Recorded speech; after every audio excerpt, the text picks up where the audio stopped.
Salut à tous, j'espère que vous allez bien. On se retrouve pour une nouvelle vidéo et aujourd'hui il s'agit d'un book review. Donc vous devinez, j'ai eu récemment un coup de cœur. Si vous me suivez sur les réseaux sociaux, vous avez sûrement deviné de quel livre il s'agit. Et bien c'est Maybe Someday de Colleen Hoover, publié aux éditions Hugo Roman. C'était obligé que ça soit un coup de cœur, de toute façon je m'y attendais, c'est de la romance et en plus de ça c'est une histoire vraiment très touchante. Donc bah voilà, ça a été un coup de cœur et donc je vous en parle tout de suite dans cette vidéo. On retrouve Sydney qui est une jeune femme âgée de 22 ans. Elle a tout pour être heureuse la Sydney puisqu'elle vit en fait avec sa meilleure amie Tori et son petit ami Hunter en coloc. Donc tous les trois forment un trio très proche, ils s'entendent super bien, tout se passe pour le meilleur des mondes. Sydney a l'habitude d'aller sur son balcon, se poser sur un transat et d'écouter son mystérieux voisin qui s'appelle Ridge. Elle ignore qui il est, mais en tout cas elle adore écouter ses chansons et elle se plaît justement à écrire des paroles qui pourraient être adaptées sur les chansons que joue Ridge.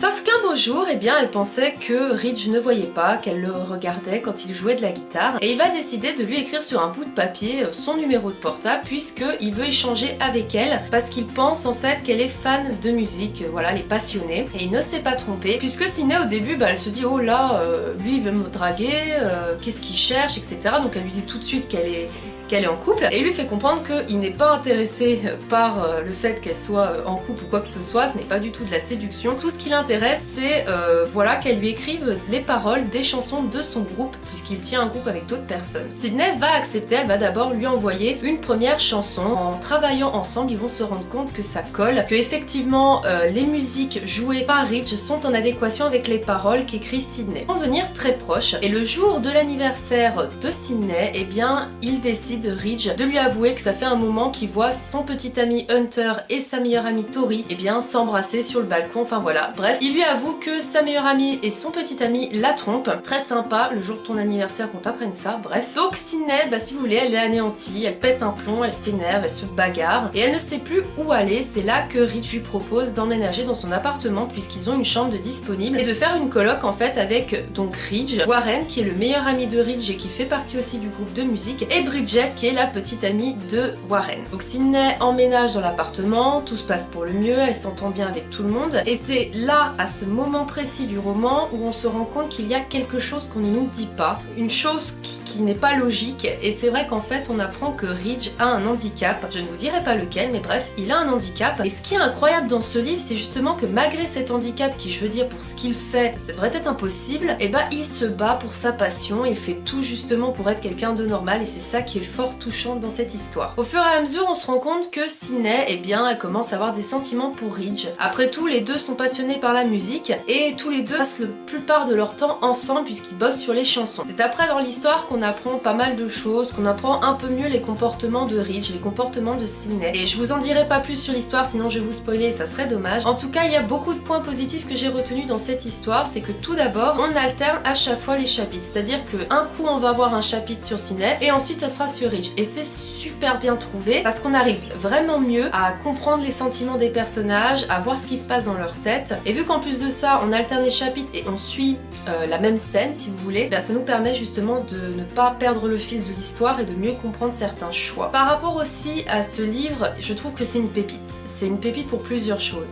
Tout d'abord, alors moi j'adore la musique. J'adore la musique, mais après voilà, vous me parlez de trouver des accords ou des trucs comme ça, je ne m'y connais pas, hein. Je sais juste écouter la musique et c'est tout. Et de faire qu'une romance puisse être inspirée, de tourner autour en fait de la musique, je trouvais ça vraiment très beau en fait. C'est très romantique, c'est très beau à lire du coup, mais aussi à écouter. Effectivement, tout au long du livre, on a les paroles des chansons que crée Sydney et que joue Ridge. Donc tout au long du roman, quand vous voyez des musiques, vous pouvez les écouter sur internet. Si jamais je vous ai mis dans le lien de ma chronique justement la playlist, si vous voulez lire le livre et écouter les chansons, ça serait franchement bête de lire cette histoire et de ne pas se mettre dedans en n'écoutant pas les musiques. Franchement, les musiques, ça apporte vraiment un très gros plus à l'histoire. On a l'impression qu'on est au milieu des deux personnages, qu'on les voit évoluer, qu'on ressent ce qu'ils ressentent, et c'est vrai que les chansons sont vraiment très belles. Moi, je vous avoue, j'arrête pas de les écouter en boucle. Bref, tout va bien.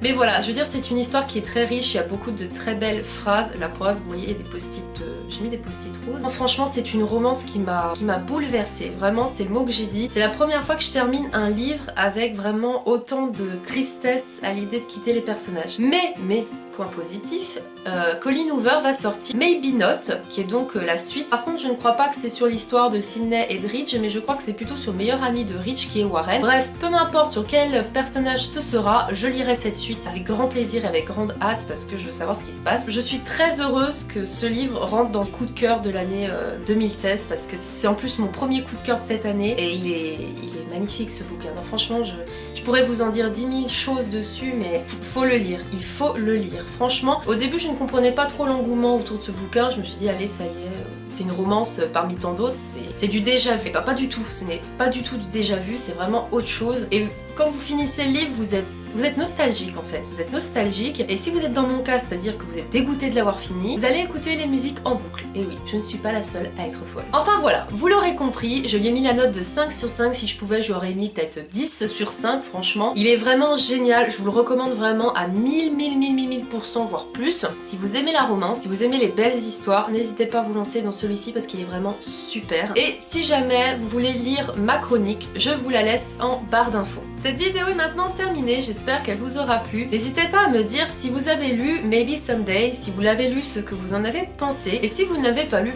est-ce que vous souhaitez le lire? En tout cas, je vous le recommande vivement. Et d'ici là, je vous dis à bientôt pour de prochaines vidéos. Salut!